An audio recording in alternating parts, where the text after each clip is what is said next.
السلام عليكم ورحمة الله وبركاته. ازيكم يا حبايبي؟ عاملين ايه؟ يا رب يكون كلكم بألف خير. ألف ألف مبروك يا مدام هناء، ألف مبروك يا حبيبة قلبي.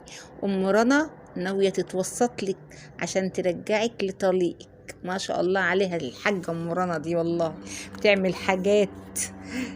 يعني هي دلوقتي بتاخد رأي المتابعين. ايه رأيكم يا حبايبي؟ أروح أتوسط لمدام هناء عند الأستاذ رضا وعند نادية ونرجعهم لبعض؟ انت اول قبل ما ناخد رأي المتابعين انت ايه رأيك يا مدام هناء؟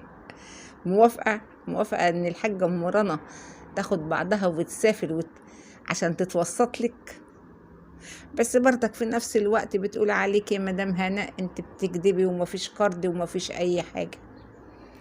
وبتقول كمان ان ايام الفيديوهات بتاعه طليقك كانت حلوة قوي وكانت بتجيلك مشاهدات وما شاء الله يعني.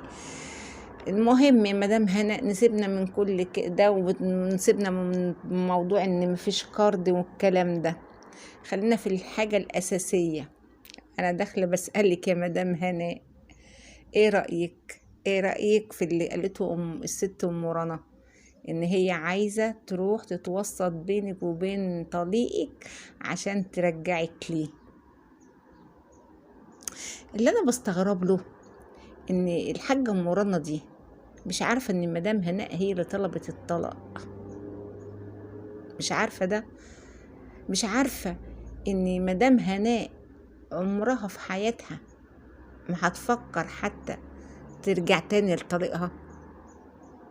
هي عشان مدام هناء كتبت، قصدي عملت فيديوهين ولا فيديو وكتبت وقالت ان هي هترجع لطليقها وانها لسه بتحبه الكلام ده كله،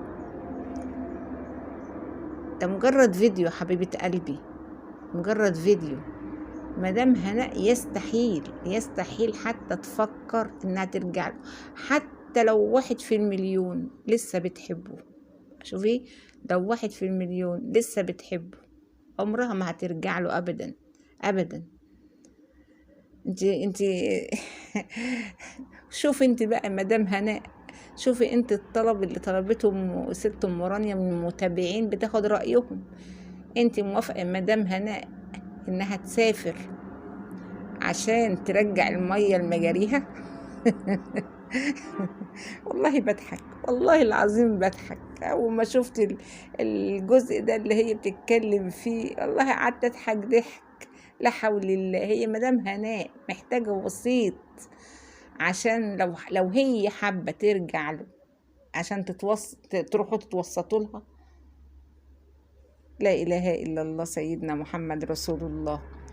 مدام هناء، ربنا يحفظك ويبارك فيك ويبعد عنك أي حاجة وحشة يا رب.